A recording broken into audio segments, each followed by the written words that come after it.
Nous sommes des hôtes de passage. Notre vie est dans les cieux. Philémon 3,20. Alors comment peux-tu te soucier des choses de la terre et avoir des préoccupations mondaines? Là où est ton trésor, là aussi sera ton cœur.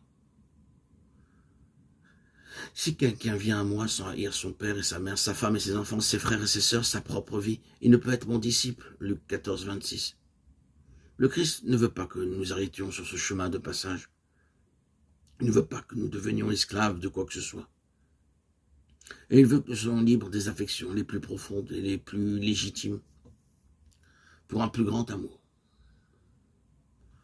Qui peut-il y avoir de plus grand? Nous sommes appelés à devenir Dieu, à devenir par grâce ce qu'il est par nature. La divinisation de l'homme, tel est le but. Dieu s'est fait homme pour que l'homme devienne Dieu. Le but de la vie monastique, c'est de retrouver un cœur pur, docile à la volonté de Dieu. Là est la liberté des enfants de Dieu. Tant que nous sommes dans le péché, nous ne sommes pas libres. Il faut renoncer en nous à tout ce qui n'est pas divin, et nous serons des hommes. Rejeter le mensonge, l'hypocrisie, l'orgueil, la haine. Laisse vivre en toi l'esprit de Jésus et tu retrouveras ta véritable identité. C'est dans l'accomplissement des commandements du Seigneur que se trouve le but de notre vie. Aimer Dieu, aimer notre prochain. Si nous vivons cela de tout notre cœur, de toute notre âme, de tout notre esprit, nous serons déifiés, nous serons semblables au Christ. Dieu est amour, Dieu est lumière. L'homme créé à son image doit devenir tout entier amour, tout entier lumière. Les sacrements nous communiquent la vie de Dieu et les œuvres de la vie monastique n'ont pas d'autre but que de nous rendre toujours plus accueillants au don de Dieu.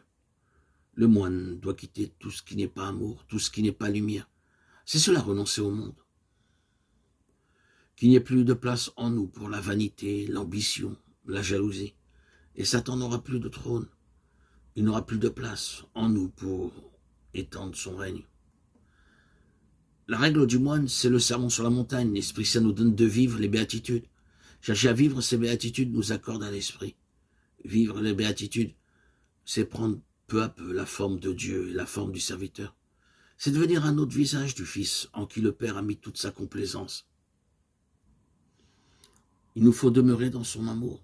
Apprenez de moi que je suis doux et humble de cœur. Acquérir la douceur et l'humilité du Christ, tel est notre but.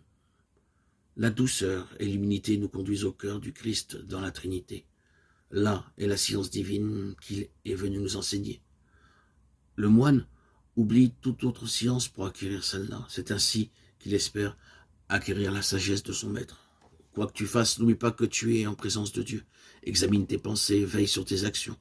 Il faut penser avec lui, marcher avec lui, aimer avec lui. Le moine est celui qui n'est jamais sans Dieu.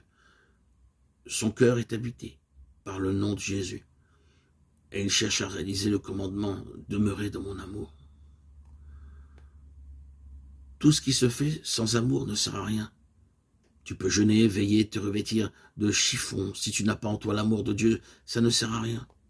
Ce n'est pas ainsi que tu recevras l'héritage et que tu deviendras fils de Dieu.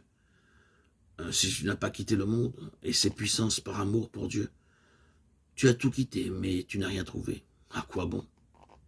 Il fallait d'abord donner ton cœur, te quitter toi-même, et tu aurais reçu l'Esprit Saint. Il est facile de renoncer au monde du dehors, renoncer au monde du dedans. Voilà une œuvre difficile, ne plus accepter de pensées, de préoccupations mondaines. Cela n'est pas possible sans l'assistance de l'Esprit Saint, qui rend le cœur du moine pur et libre pour Dieu.